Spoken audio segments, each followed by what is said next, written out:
खोलगट अशा ताटाला तेल लावून घ्यायचं आहे. इडलीचं शिल्लक राहिलेलं बॅटर आपण तेल लावलेल्या ताटात काढून पसरवून एक 5 मिनिटं त्याला स्टीम करून घेणार आहोत.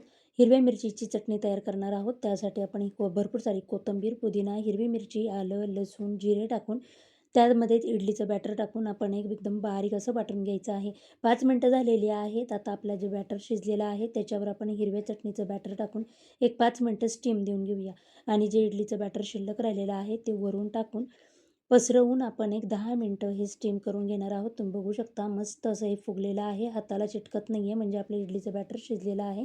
आता आपण ते खाली काढून एक 15 ते 20 मिनिटं थंड करून घेऊया. त्यानंतर त्याच्या चौकोनी अशा वड्या कट करून घेणार आहोत. तडका पॅनमध्ये आपण 2 चमचे तेल टाकून जिरे, मोहरी, हिरवी मिरची, कढीपत्ता टाकून घेऊया आणि हा तयार केलेला तडका आपण सँडविचवर टाकून घ्यायचा आहे. तुम्ही बघू शकता इडलीच्या बॅटरपासून मऊ लुसलुशीत असे आपले सँडविच तयार झाले आहेत.